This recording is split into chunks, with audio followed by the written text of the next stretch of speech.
Hello friends, let us now learn some about the degradation of phenylalanine. In the last class, we have learned about the synthesis, special products and phenylketonuria.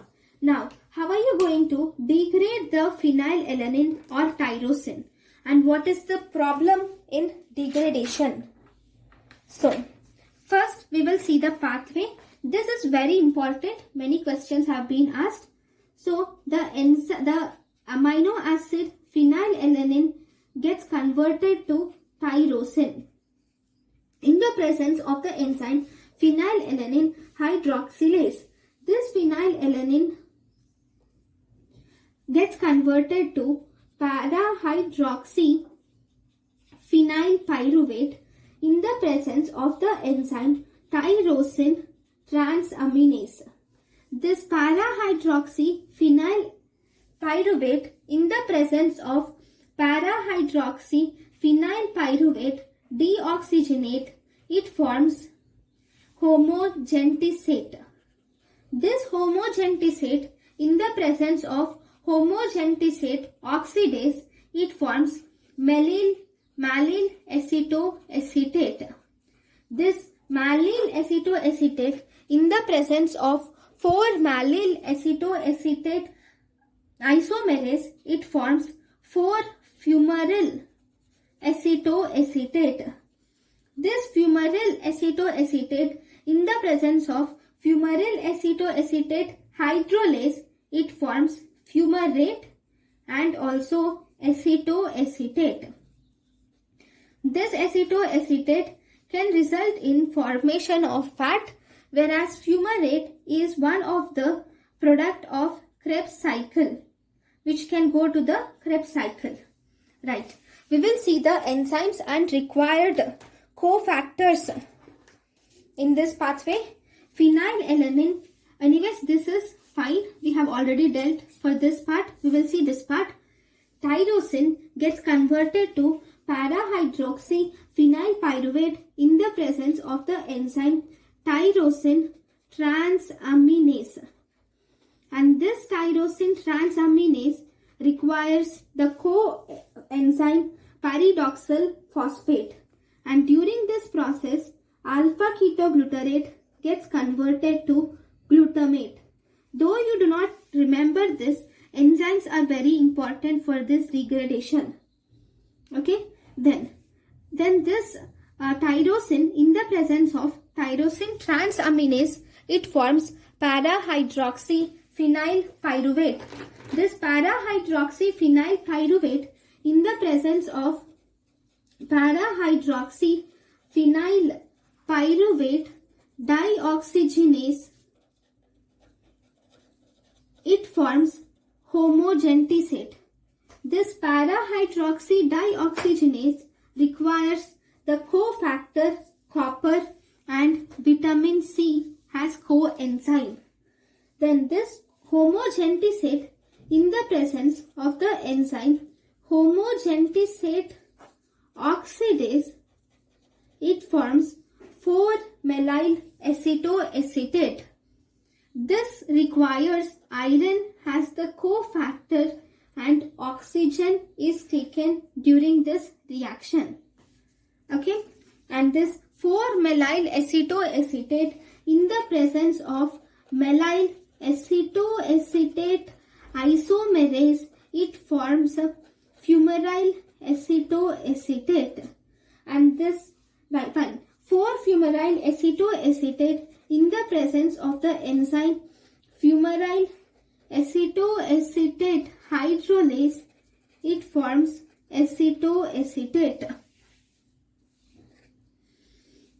Right?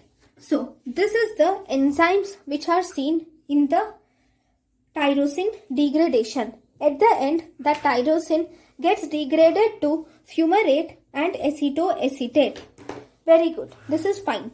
Now, what is important in this steps of reaction is about the we clinically, whenever there is deficiency in any of these enzymes, which are involved in tyrosine degradation, there is increased tyrosine resulting in a condition called as tyrosinemia. Right, that results in a condition called as tyrosinemia. Fine. See, we have nearly 3 different types of tyrosinemias. First, tyrosinemia type 1. Remember, I remember like this: 1, 2, 3. It's simple. 1, 2, 3. So the first deficiency of this enzyme, deficiency of this fumarate acetoacetate hydrolase, it forms tyrosinemia type 1, which is also called as tyrosinosis. Due to the deficiency of fumarate acetoacetate hydrolase, it forms tyrosinemia type 1 or tyrosinosis, which is also called as hepatorenal tyrosinemia. Right? Next. Then, due to the deficiency of the enzyme tyrosine transaminase, this enzyme deficiency results in tyrosinemia type 2. The tyrosinemia type 2 occurs due to the deficiency of the enzyme tyrosine transaminase, and this is also called as oculocutaneous tyrosinemia. Then, due to the deficiency of enzyme para-hydroxypyruvate dioxygenase, it results in tyrosinemia type 3. Tyrosinemia type 3. We can also call it as neonatal tyrosinemia. So these are 3 different types of tyrosinemia. Then what about this one? Whenever there is deficiency of homogentisate oxidase, this deficiency of homogentisate oxidase will result in alkaptonuria. Deficiency of homogentisate oxidase results in the disease alkaptonuria. So we will see each of them in detail now. Now, in tyrosinemia type 1, there is deficiency of fumarate acetoacetate hydrolase. Right? Now, due to the deficiency of fumarate acetoacetate hydrolase, this is the most severe type of tyrosinemia when compared to all these. So what do you see here? Deficiency of fumarate acetoacetate hydrolase manifests early in infancy. In infancy, the baby presents with vomiting, diarrhea, and there will be hepatomegaly. Due to hepatomegaly, the baby suffers from jaundice and there is hypoglycemia which is seen, and there will be problems of coagulopathy and ascites are seen in infancy. Because it is mainly affecting the liver, resulting in jaundice and ascites, we call it as hepatorenal tyrosinemia. Why do we call it as renal? Because as the age of the baby increases, that is when it is more than 6 months old, when the baby reaches more than 6 months old, then the renal dysfunction starts. And the patient diagnosis with hypophosphatemic rickets occurs. So in infancy, mostly the baby will have hepatic problems, like there will be decreased RBS, that is hypoglycemia occurs, coagulopathy occurs, and you see jaundice, ascites, all problems related to liver. As the age increases, at 6 months of age, the baby develops renal problems. Then, in untreated children, slowly this will progress to neurological crisis occurs. Slowly it progresses to neurological crisis occurs, where the baby develops change in mental status, peripheral neuropathy, autonomic failure occurs in these babies if they are not treated. If still, even after that, if they are not treated, the babies die or death occurs by 10 years. Then, there is one question which has been asked in the past, that is, among all these, I have told there is hepatic dysfunction occurs in the infancy, and then in the 6 months of age, there is renal issues will start. Then as the baby grows on, neurological crisis occurs, and at the end, the baby may die by the age of 10 years. Then what is the most common cause of death among all these? Hepatic failure is the most common cause of death in patients with tyrosinemia type 1, whereas neurological crisis is the second most common cause of death.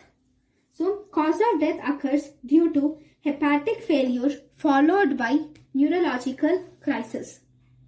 Here, what do you see? Here, if you see, we will have to do general investigations like LFT, and because there is coagulopathy, there will be increased prothrombin time, APTT levels will increase, okay? And in the blood and urine, you see there is increased levels because of the deficiency of this fumarate acetoacetate hydrolase. All these will get accumulated. So you can see increased tyrosine, increased level of phenylalanine, and one more thing, there is one more thing which is increased. You will also see increased level of a substance called as acetone in blood and urine. So in blood and urine, you can see increased level of succinyl acetone. You will see increased levels of succinyl acetone, and also you will see increased levels of tyrosine and phenylalanine due to this fumarate acetoacetate hydrolase deficiency or tyrosinemia type 1. Then you can also do molecular studies for finding the genetic defect in this fumarate acetoacetate hydrolase gene.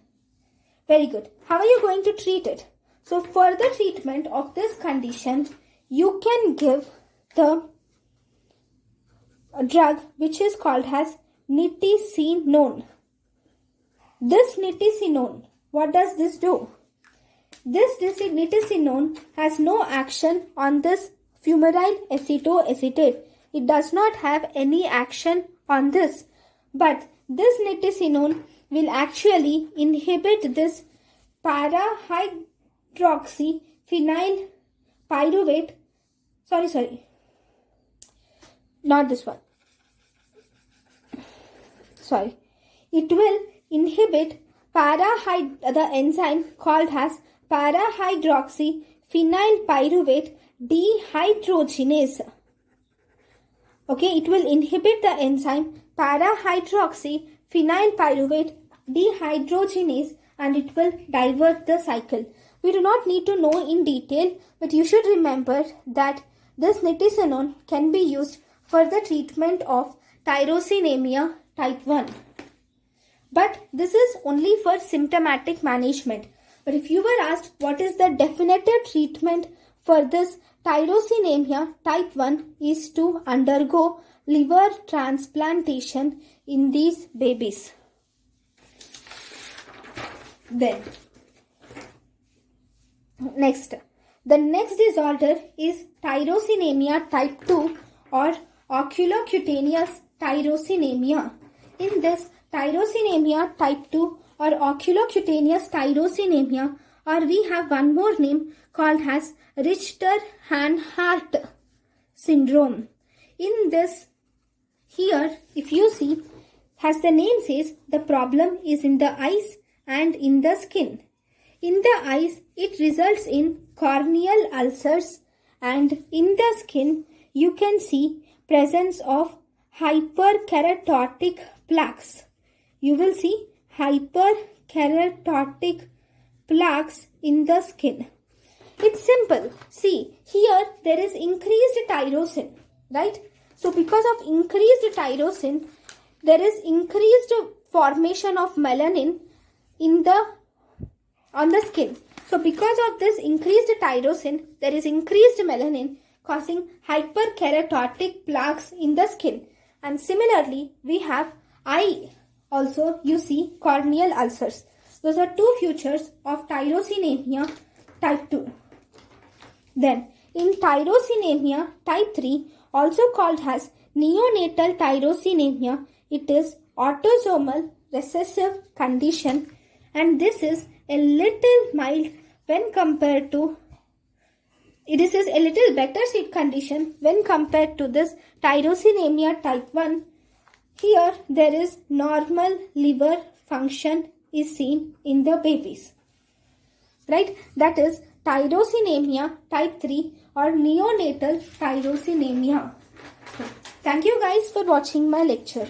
This is about the tyrosinemias and the degradation of tyrosine and phenylalanine. Thank you guys for watching my lecture. Thank you.